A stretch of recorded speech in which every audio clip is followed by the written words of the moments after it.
누가 보도블록 꿰는 소리를 내었는가. 마구니가 보여, 마구니가. 네, 안녕하세요. 경제박살 박연미입니다.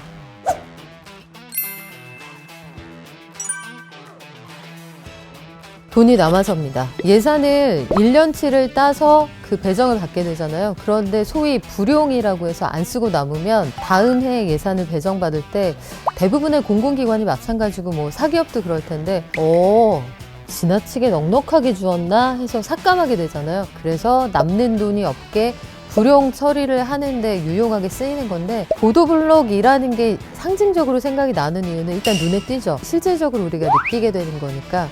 그렇기도 하고 그 사업비 구조가 간단합니다. 현장에서 작업하시는 분들 부르고 공사에 들어가는 뭐 보도블록 곱하기 몇 개 이렇게 하면 간단하게 계산이 떨어지니까, 저는 최근에 저희 동네에서 되게 신기한 광경을 하나 봤는데, 그 하수 관계 시설을 재정비한다고 했어요. 근데 보도블록을 한번 확 엎어서 아스팔트 다 열고 공사를 한 다음에 덮었거든요. 일주일 있다가 그걸 다시 열어서 다른 공사 한 번 더 하더라고요. 관련돼서 그 땅을 건드리는 공사 발주가 2번이 일어난 거예요. 왜 그러는 걸까요? 깊은 뜻이 있었겠죠?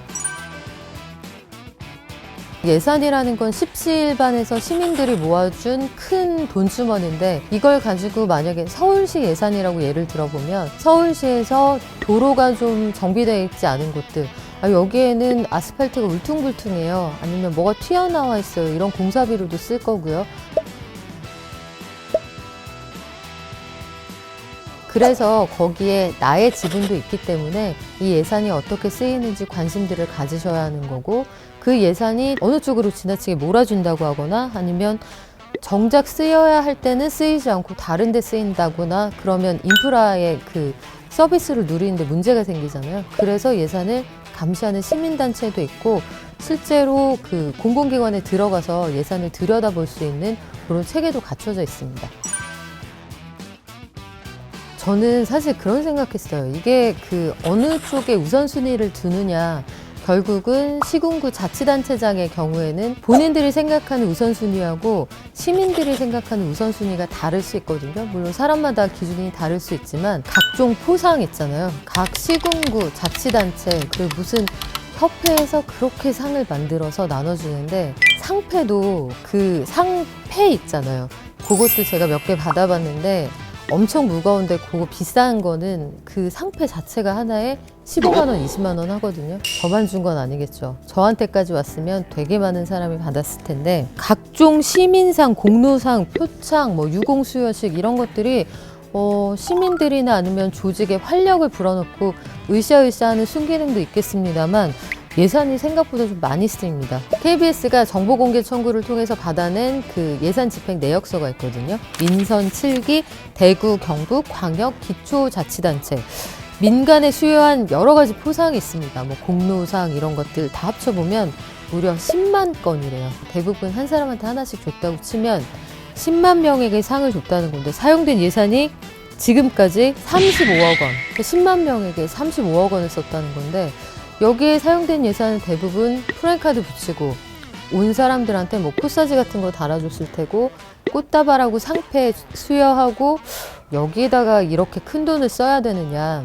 지방자치단체들은 항상 예산이 부족하다고 하잖아요. 그래서 이에 대한 비판이 좀 일기도 했었습니다. 시민단체들이 볼 수 있는 것들을 마련해 놓기도 하고요. 실질적으로 들어가서 열람하실 수도 있거든요.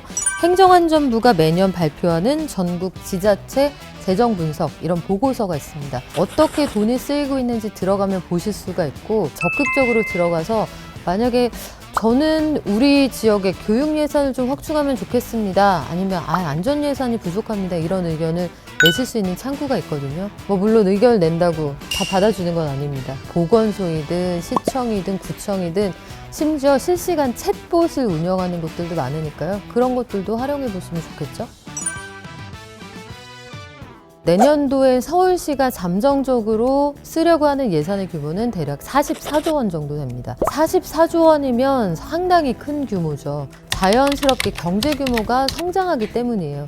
그래서 인구가 그렇게 많이 늘어나는 것 같지는 않은데 예산은 왜 늘어납니까? 하실 수 있는데, 우리가 사회 인프라에 기대하는 수준이 점점 올라가게 되잖아요. 이런 것들에 비례해서 경제 활동에서 우리가 들어가는 비용들을 고려하면 예산이 올라가는 거 어찌 보면 좀 자연스러운 현상입니다. 과거에 서울시의 예산이 어떻게 쓰였느냐 생각을 해보면 60, 70년대에는 서울이라는 지역 자체를 넓히고 새로운 땅을 개발해서 이른바 농촌에서 서울로 올라와서 이제 공장이나 기업에 취직해서 살기 시작한 사람들.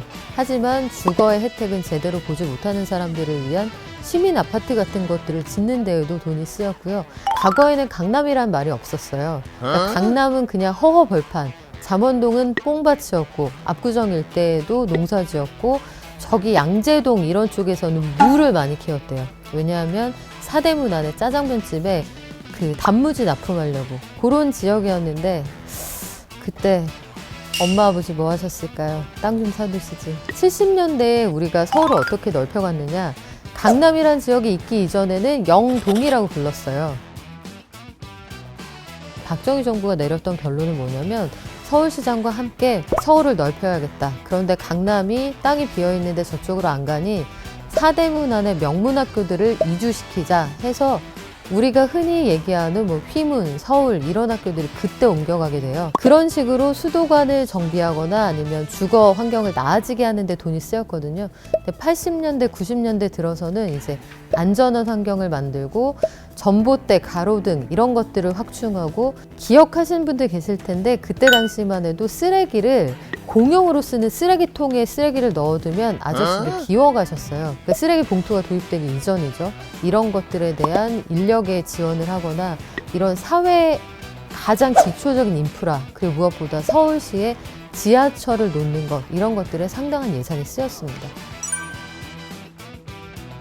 구체적으로 보면 이 대표적인 서울런이라고 해서 그 유명한 강의들을 온라인을 통해서 서비스를 하고 여기 시민들의 접근성을 높이겠다 하는 그런 계획들이 있습니다. 근데 여기에 대해서 의견이 좀 반분되는 것 같아요. 의회나 일부 시민단체에서는 이게 오히려 사교육을 조장하거나 그럴 수 있다 이런 반론도 있는 것 같고요. 그 밖에 보면 어디 보자. 뷰티 서울, 뷰티 산업을 육성하는 행사를 하겠다. 이런 예산도 잡혀 있는데 사실 이거는 좀 고민이 되는 부분이 있습니다. 뷰티 관련해서는 사실 제일 큰 손이 중국에서 오는 관광객들이었거든요. 불과 한 3년 전만 해도 길에서 그래서 3개 국어를 하는 정말 능력 있는 우리 점원들이 많이 일을 하고 있었는데 가보시면 지금 명동은 거의 비어있다고 보셔도 무방할 정도예요. 내년에 코로나19 상황이 좀 좋아진다는 가정하에 추진하는 사업이겠지만 이런 것들이 얼마나 실효성이 있을까? 이거는 좀 지켜봐야겠네요. 스마트 도시 분류 기반을 조성하겠다.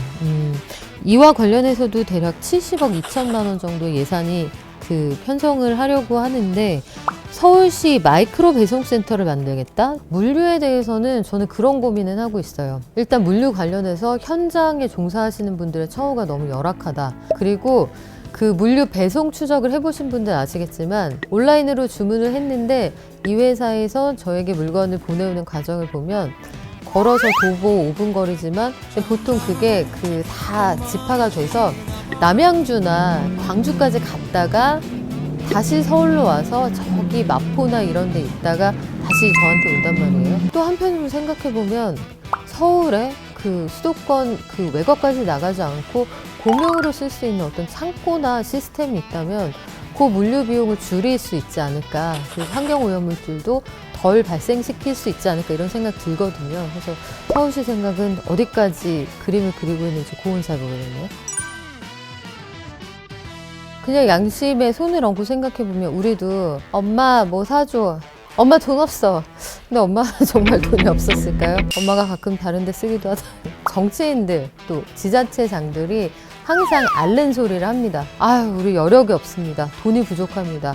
국고에서 좀 더 지원이 필요합니다 라고 하는데 실질적으로 보면 최적화가 되어 있나 이걸 생각하면 또 다른 생각이 들 때가 있어요. 시상식 같은 것들 생각해보면 이럴 필요가 있나 싶기도 하거든요. 그런 예산을 아껴서 애들 급식비 좀 보태주면 좋지 않을까 이런 생각할 때가 있거든요. 최근에 코로나19 이후에 보면 예산이 없다고 하지만 좀 이 예산이 비효율적으로 쓰인다고 생각됐던 게 이 급식에서 급식하지 못함으로써 남는 그런 급식비 예산들 있잖아요. 이런 것들을 무슨 몰에서 쓰세요 하기도 하고 그래서 정해준단 말이죠. 품목 같은 것들을. 근데 용처를 정해주면 그쪽에서는 그 약간 품질이 떨어지는 것도 비싸게 팔 수 있는 반면에 정작 사람들이 수요하는 건 못 사는 경우가 있어요. 용처나 품목까지 정해주고 이런 것들은 좀 과하지 않았나 이런 생각도 들고 늘 제일 고민하는 건 그거예요. 우리 동네 구청이 의리의리할 필요가 있나? 우리 동네가 서울 시내에서 뒤에서 재정자립도가 몇 번째라고 하는데 우리들은 형편이 어려운데 구는 이렇게 의리의리한 성과 같은 구청을 꼭 가져야만 하는가? 이런 거에 대한 고민 좀 해볼 필요가 있고요. 그리고 1인 가구도 많고 그 다세대 주택에서 어쩔 수 없이 그 다세대 주택에서 주차장 공간을 좀 줄이면서 건축한 집들이 많거든요. 그런 데는 주차장이 부족하지만 차를 가지고 다니려는 사람들이 상당히 많단 말이에요. 그러면 도심에 아니면 붐비는 지역에 1인 가구가 많은 지역에 공용 주차장 이런 것들 되게 많이 늘릴 필요가 있어요. 예산을 계획하고 집행할 때는 내가 벌어온 돈 쓰듯이 해주시면 좋겠어요.